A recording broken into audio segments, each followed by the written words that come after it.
supaya hamba dan umat-Mu siap untuk mendengarkan firman-Mu, membaca, menelaah, dan lebih daripada itu, Roh Kudus mampukan kami dapat mengerti dan dapat memperlakukan firman itu di segenap kehidupan kami.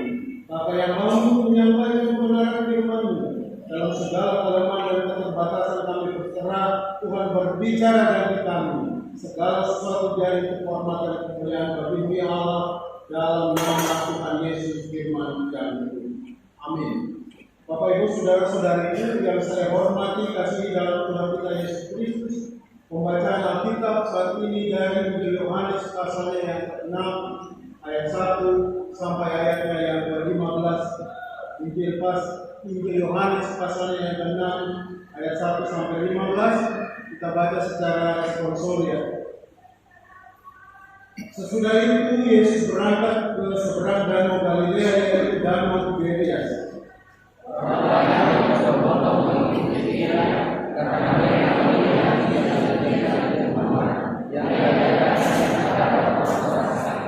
Dan Yesus naik ke atas gunung dan duduk di situ dengan murid-muridnya. Ketika Yesus memandang sekelilingnya dan melihat bahwa orang banyak berbondong-bondong datang kepadanya, berkatalah ia kepada Filipus, di manakah kita akan membeli roti supaya mereka ini dapat makan?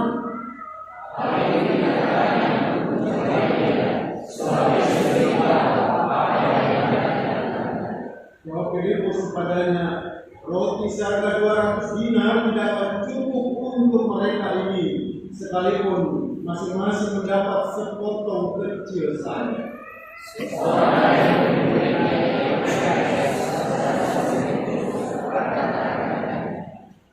Di sini ada seorang anak yang mempunyai 5 roti jelai dan 2 ikan, tetapi apalah artinya itu untuk orang sebanyak ini?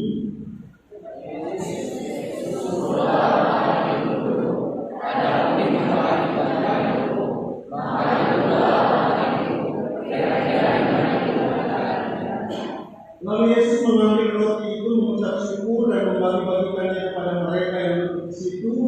Demikian juga dibuatnya dengan ikan-ikan itu sebanyak yang mereka kehendaki. Dan setelah mereka makan, dia berkata kepada murid-muridnya,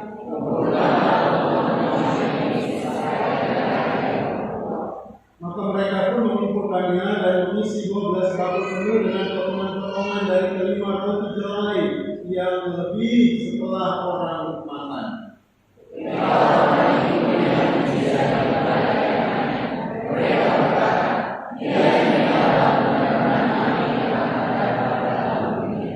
Karena Yesus tahu bahwa mereka tidak datang dan tidak membawa dia dengan paksa untuk menjadikan dia raja, ia menitip pula ke gunung seorang diri.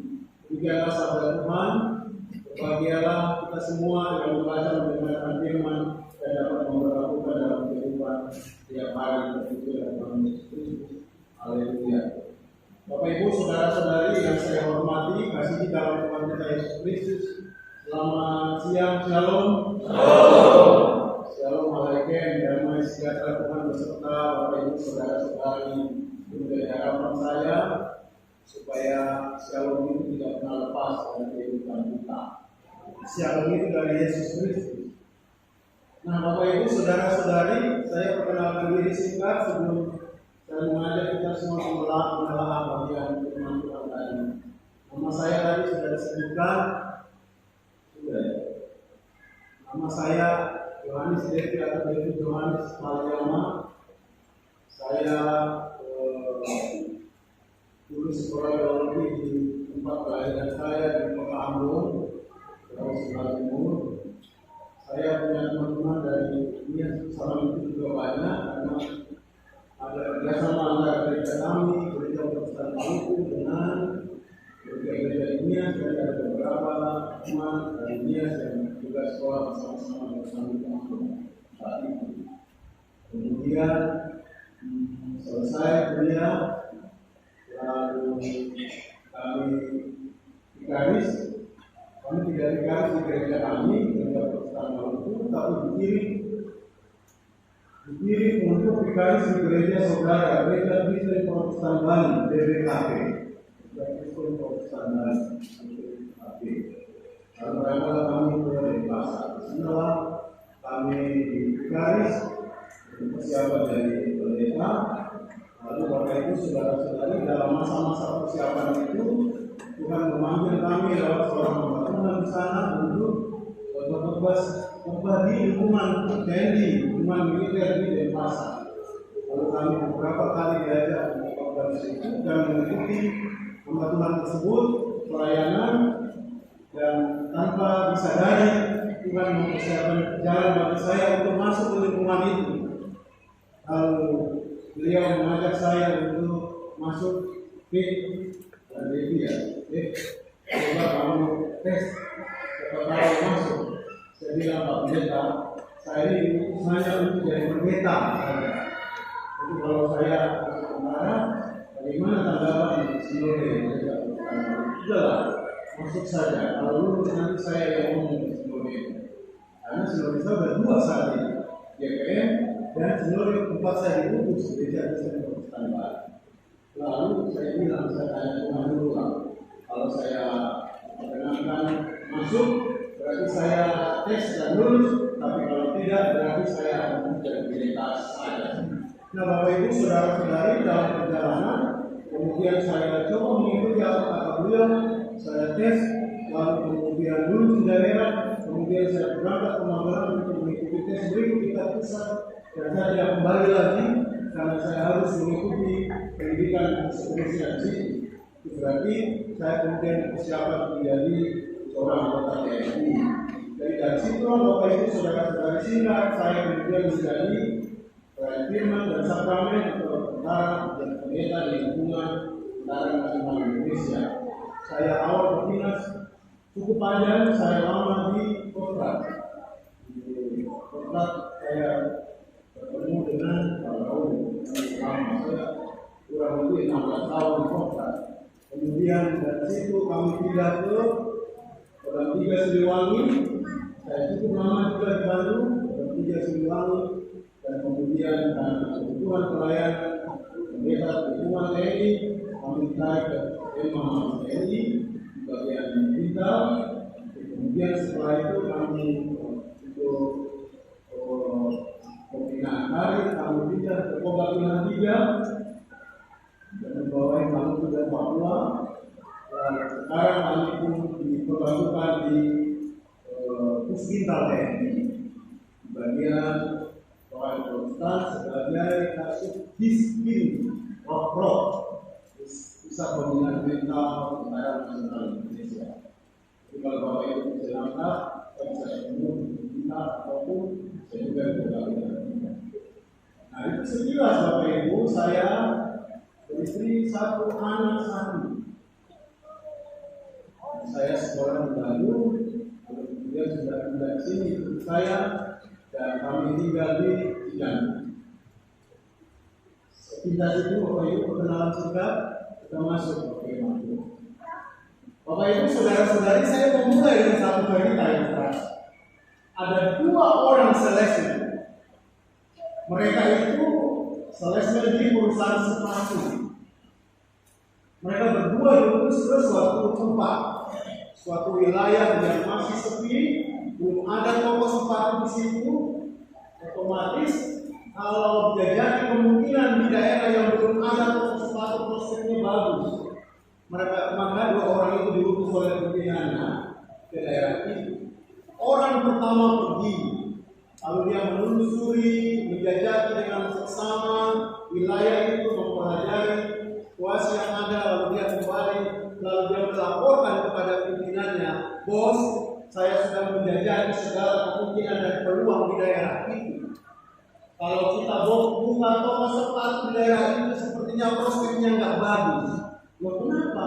Iya bos, karena di daerah itu masih jauh dari keramaian, orang-orang di situ masih orang kampung, dan mereka belum banyak yang pakai sepatu. Jadi kalau kita buka toko sepatu sepertinya nggak laku, kurang menguntungkan. Lalu Kemudian Bapak Ibu Saudara-saudari, orang kedua pun berangkat ke sana.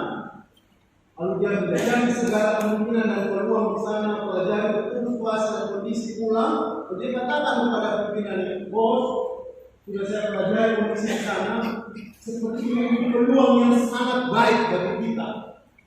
Kok bisa? Iya. Karena yang saya lihat belum banyak orang pakai sepatu. Hampir rata-rata nggak pakai sepatu. Jadi kalau kita buka toko sepatu dengan upaya kita bernegosiasi atau memperkenalkan bahan-bahan sepatu kita, ya pasti orang tertarik, iklan yang menarik, dan nggak ada saingan, pasti sepatu kita akan laku di sana.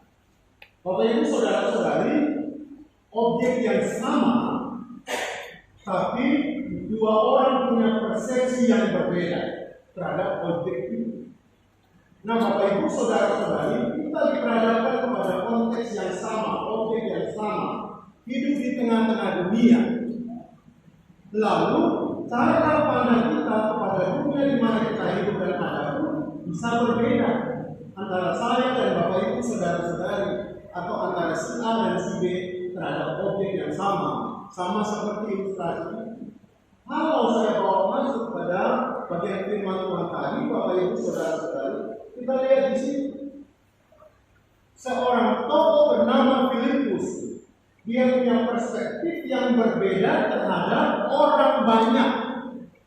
Ketika Yesus bertanya orang banyak ini, yang dalam bacaan kita tadi disebutkan itu kurang lebih 5.000 orang laki-laki, itu belum perempuan dan anak-anak, cukup banyak.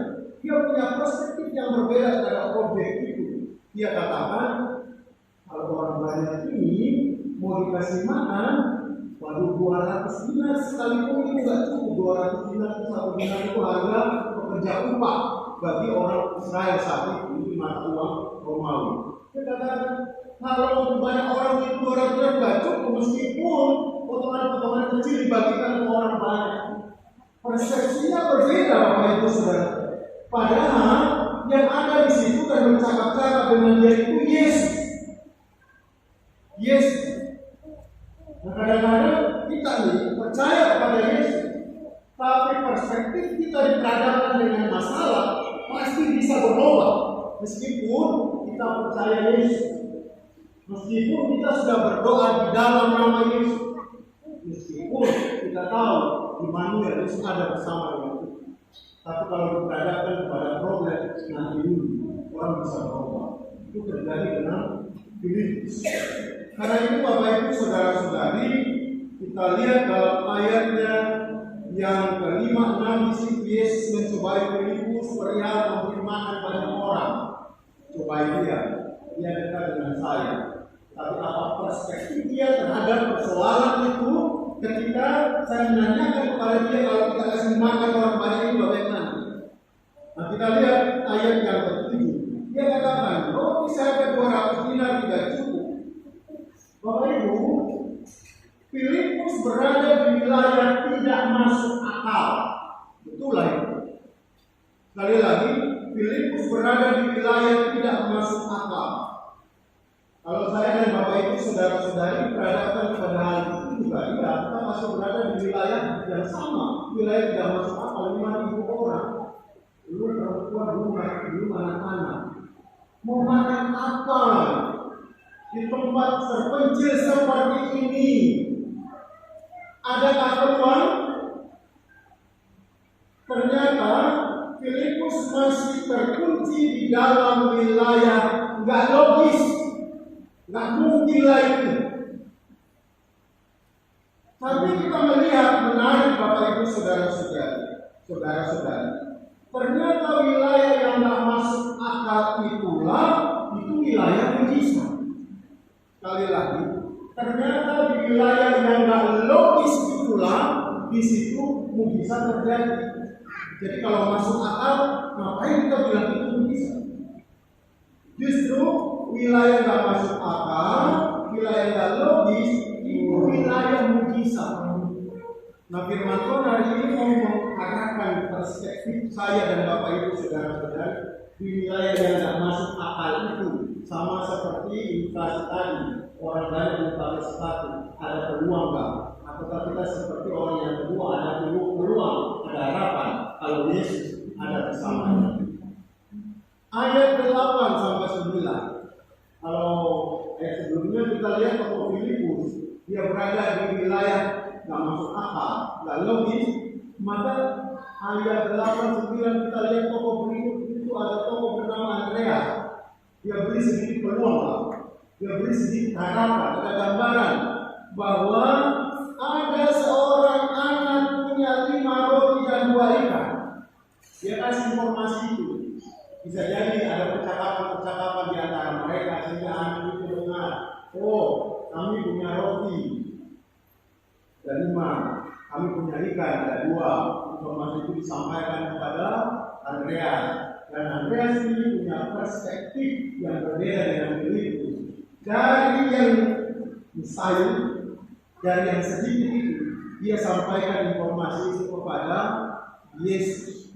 Nah, Bapak Ibu, saudara-saudari, mujizat dimulai dari hati yang percaya dan berserah kepada Yesus. Itu beda nih. Andrea seharusnya dia agak sama dengan Filipus, orang banyak. Kalau cuma 5 roti 2 ikan, ngapain juga saya pergi sampaikan kepada Yesus ada 5 roti ada 2 ikan. Kalau saya sadar orang banyak yang mau makan, bagi kecil-kecil pun nggak cukup. Tapi tidak demikian dengan Andrea. Yang saya mau katakan ini kepada Yesus, urusan Yesus itu. Bukan saya sampaikan kepada Filipus, bukan saya sampaikan kepada Petrus. Yang mau info ini saya sampaikan kepada Yesus. Urusan Yesus itu, bukan urusan lagi. Maka dia sampaikan berita itu kepada Yesus. Ada apa di sini? Perspektifnya berbeda dengan seorang bernama Filipus. Lalu Bapak Ibu saudara-saudari, kita lihat ayat 10. Yesus menyuruh orang-orang duduk. Orang banyak, yang 5.000 laki-laki itu, tidak termasuk perempuan dan anak-anak. Yesus suruh duduk. Kita Yesus bilang kan belum ada pendengar suara saat ini. Kita Yesus teriak atau Yesus kasih kode seperti saya ke para kolektan tadi. Ini lalu cuma duduk, begitu sudah paham. Entah mungkin saat Yesus itu aja dan mereka duduk. Tapi kita mau mengatakan Yesus mempersilahkan mereka duduk. Lalu Yesus menunjukkan mujizat yang luar biasa kepada mereka. Saat mereka duduk saja, nggak usah bikin apa-apa, duduk aja. Nanti saya yang akan melakukan sesuatu. Kalian yang banyak ini, saya akan memanage kalian, memanage persoalan kalian harus makan. Saya yang duduk saja, nggak usah kalian kemana-mana, wirawiri. Hidup kita usah. Alkitab bilang Yesus suruh mereka semua duduk yang paling duduk saja. Dan Yesus melakukan sesuatu. Masalah problem Yesus yang aku. Masalah problemnya orang banyak mau makan, tidak cukup, tidak ada makanan. Tapi Yesus suruh duduk. Yesus nggak bilang panggil satu orang pergi ke kota cari toko, cari warung. Dan datang saya bilang, enggak, duduk urusanmu itu. Maka mereka pun duduk. Lalu ayat 11 Yesus mengambil roti, dikatakan di situ mengucap syukur nih bahasa aslinya Ekaristi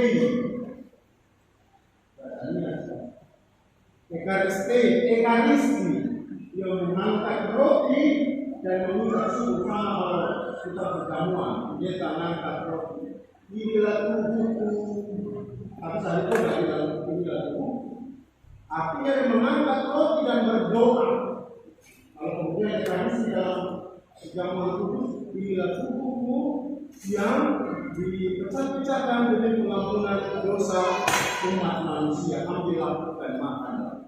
Jadi sentralnya kepada Yesus. Apakah mau memperhatikan ungkapan syukur yang diperagakan oleh Yesus mengangkat roti, tapi sebenarnya roti Israel itu besar.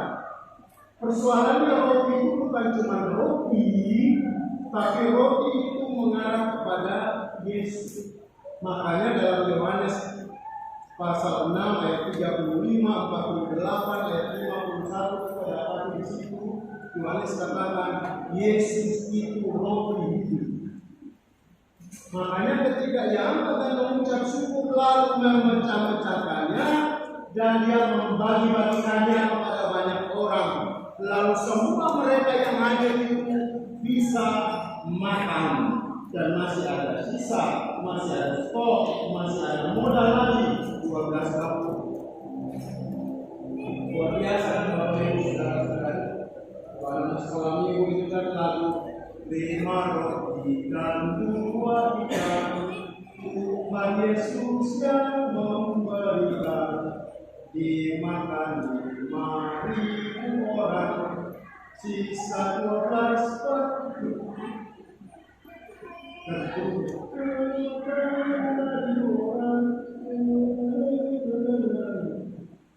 intinya lalu mengatakan ketika Tuhan memberkati, ketika Tuhan mengucap syukur atasnya, maka banyak orang bersama.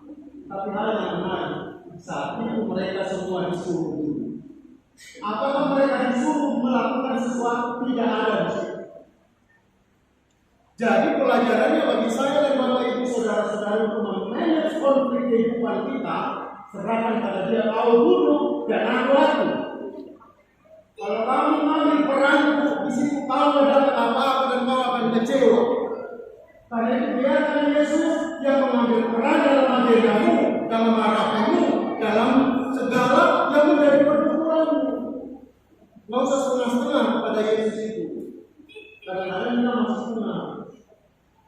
Kalau lama berdoa karena nggak sungguh-sungguh, kita cari kepada yang lain.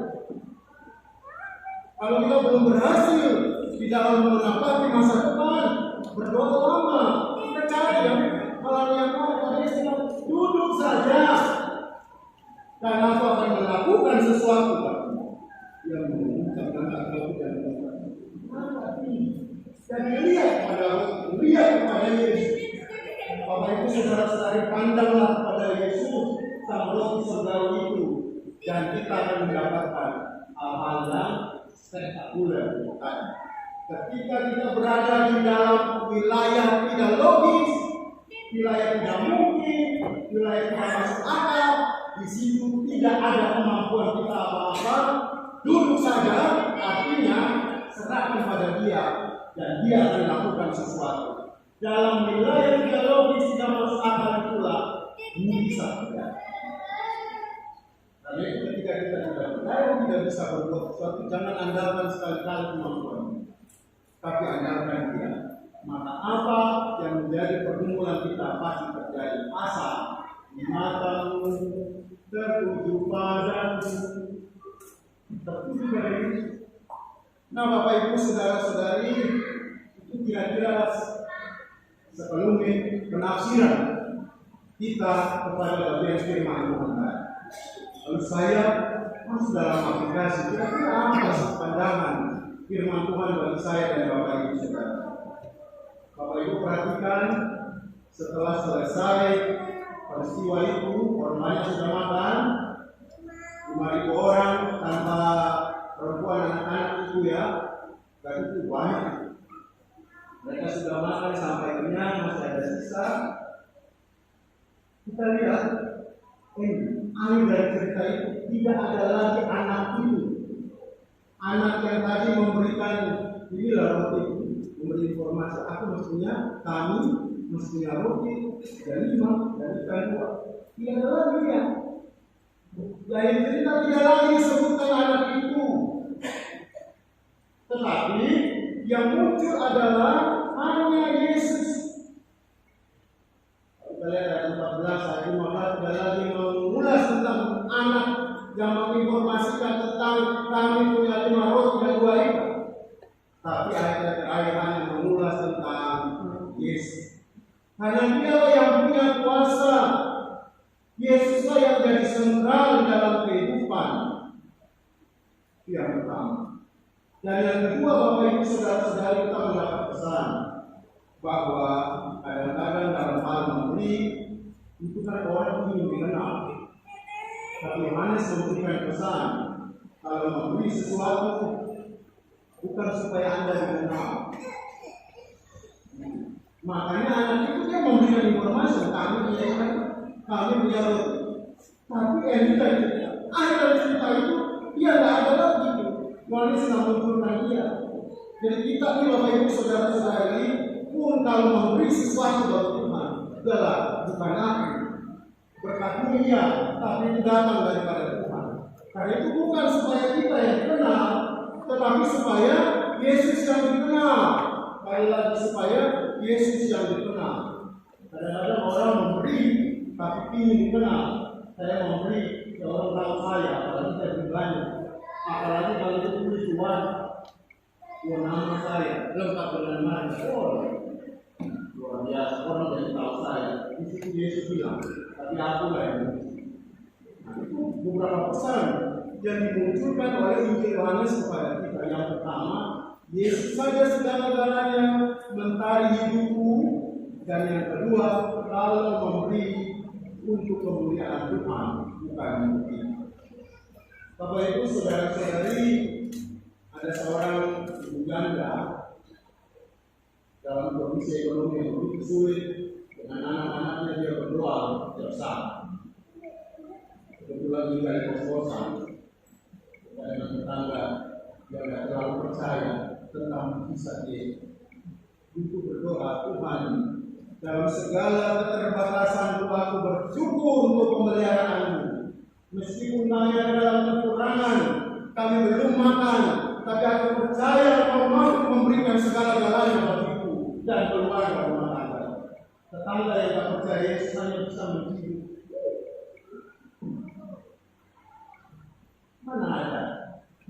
Yesus juga begitu. Ibu berdoa, Yesus Tuhan, aku percaya kuasamu. Tiada perkara yang mustahil di dalam namamu. Orang tetangga itu bilang, berdoa saja sampai mulutmu berbusa. Mana ada? Jawaban dan yang besok hari ketiga, dia dengar lagi. Ibu janda ini berdoa, oh Tuhan, kasihanilah kami, berkatilah kami. Dalam segala kekurangan dan keterbatasan, tiada perkara yang mustahil bagimu. Dalam segala kekurangan kami belum makan, tidak ada yang mustahil kalau engkau melakukannya bagi kami. 5 roti 2 ikan, masih ada sisa 12 tahun, masih ada stok. Iman kami merespon stok itu. Lalu ketika dia berdoa itu, orang tetangga yang tak percaya Tuhan itu, dia berarti melihatnya. Nanti mau saya bawa makanan satu angka, taruh di depan rumahnya. Mau saya lihat reaksi dia. Orang itu bawa makanan satu angka, taruh depan pintu. Ketika amin, keluarlah ibu itu, membuka pintu dan mendapatkan makanan satu rangka. Berkata, oh haleluya, puji Tuhan, Tuhan Yesus baik. Lalu datanglah orang tetangga dan berkata, itu bukan pemberianmu, tapi pemberianku. Sekali lagi, itu bukan pemberian dari Tuhanmu, tapi pemberianku. Langsung ibu itu berkata, haleluya, terima kasih Tuhan. Karena engkau pun dapat memakai orang yang tidak percaya engkau sekalipun menjadi berkat bagiku. Singkat Bapak Ibu Saudara-saudara, artinya yang cerita itu kelihatan kayak lucu, tapi kita mengambil maknanya bahwa kadang-kadang Tuhan tolong kita itu dari hal-hal yang tidak kita sangka. Kalau Tuhan mau, kadang-kadang saya berpikir kalau yang tolong saya, tapi ternyata orang lain bisa jadi dia berbeda iman dengan kita. Tapi kalau Tuhan punya rancangan, apa yang tak bisa Bapak Ibu Saudara? Karena itu, pandanglah kepada Yesus, lihatlah kepada Yesus, dan percayalah kepada Yesus. Menghadapi berbagai kesukaran, menghadapi objek masalah, jangan membuat masalah itu menguasai kita. Jangan membuat persoalan itu yang di-zoom, diperbesar, sehingga kita tidak lagi perbesar kasih dan kuasa Yesus. di dalam iman dan pengharapan. Karena itu yang kedua, Bapak Ibu Saudara-saudari, jangan sampai persoalan mengubah cara pandang kita pada Tuhan. Ada ilustrasi Bapak Ibu Saudara-saudari, ada 3 benda, ada telur, ada wortel, ada kopi.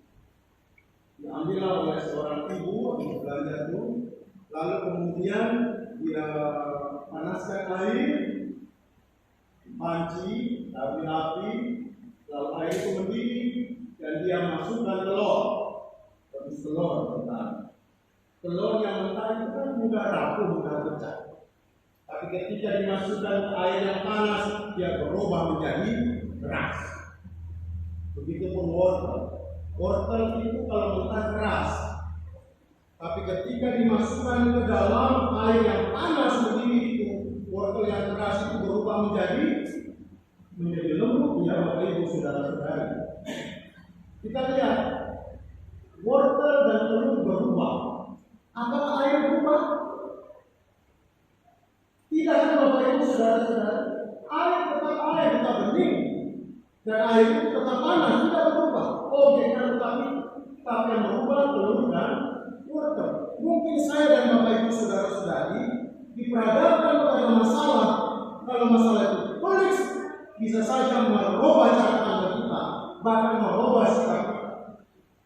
Kalau susah Tuhan dan kawan-kawan, dan tadi kalian begitu lembut, begitu manis pada kita, kenapa itu gereja Tuhan juga nggak ada jawaban? Dia jadi begitu tegas, begitu keras, sudah sensitif dengan hal berbau manis, nggak mau lagi menyambut nasihat Tuhan.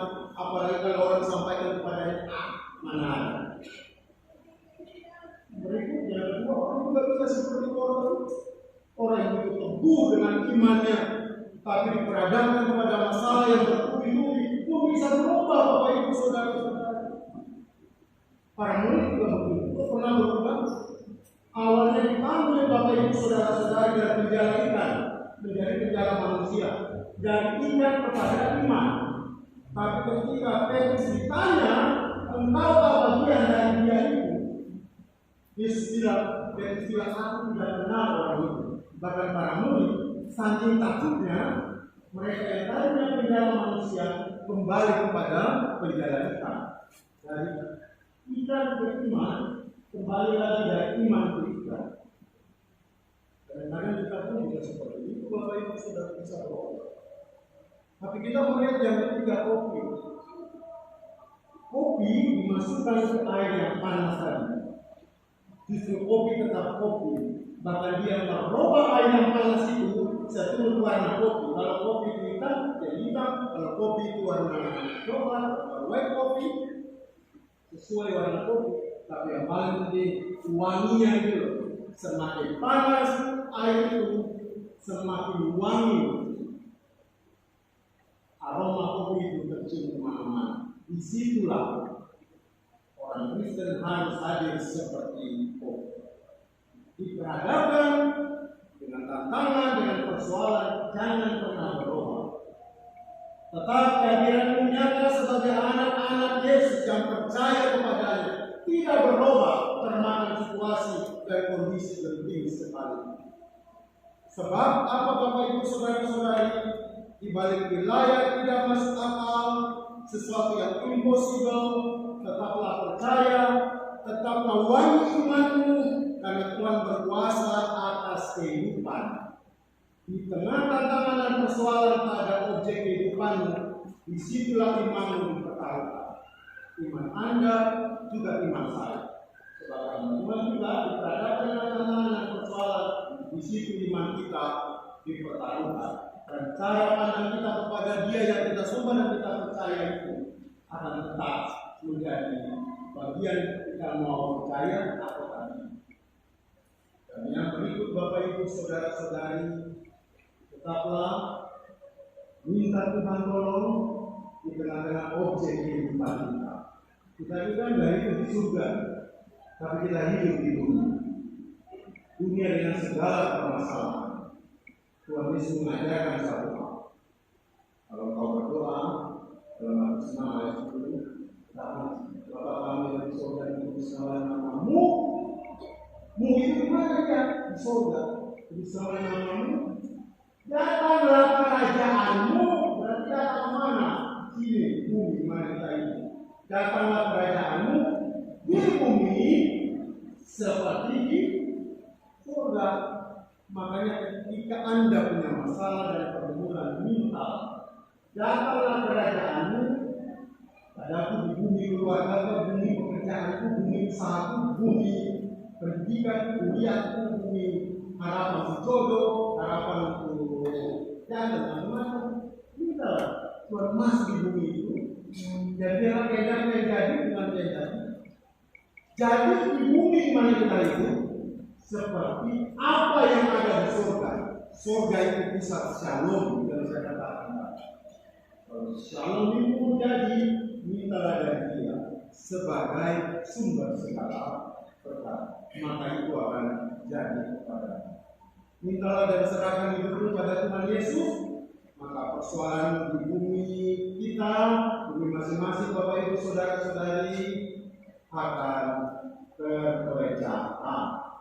Sama seperti ayat hafalan kita hari ini Filipi 4 ayat 19.